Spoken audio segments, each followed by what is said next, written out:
وإذ قال ربك للملائكة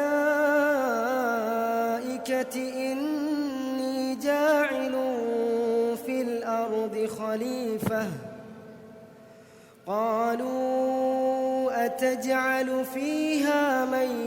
يفسد فيها ويسفك الدماء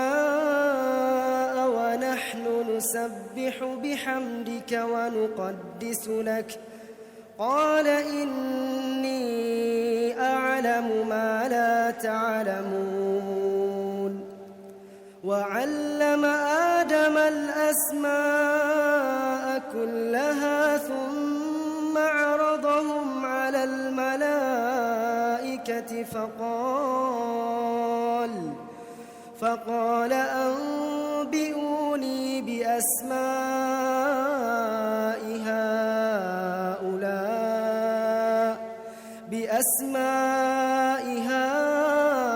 هؤلاء إن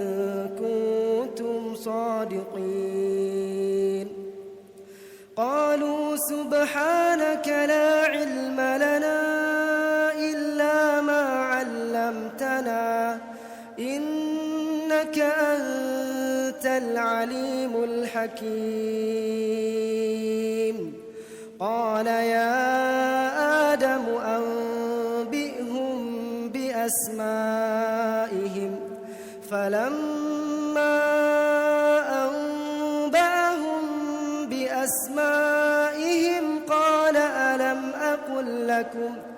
قال ألم أقل لكم إني أعلم غيب السماوات والأرض وأعلم ما تبدون وما كنتم تكتمون وإذ قلنا للملائكة اسجدوا لآدم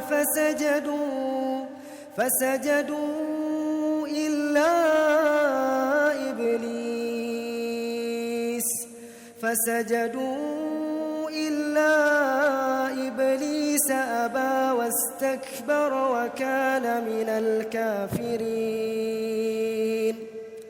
وقلنا يا آدم اسكن أنت وزوجك الجنة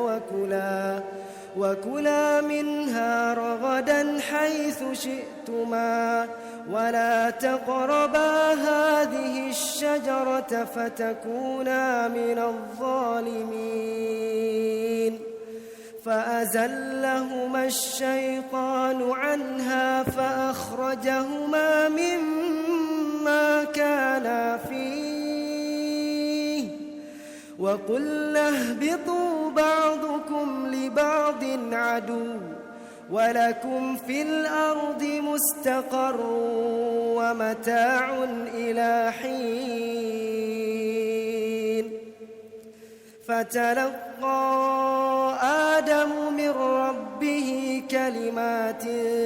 فتاب عليه إنه هو التواب الرحيم قلنا اهبطوا منها جميعا فإما يأتينكم مني هدى فمن تبع هداي فلا خوف عليهم ولا هم يحزنون والذين كفروا وكذبوا بآياتنا أولئك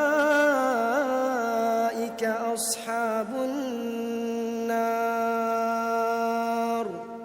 هم فيها خالدون يا بني إسرائيل اذكروا نعمتي التي أنعمت عليكم وأوفوا بعهدي أوف بعهدكم وإياي فارهبون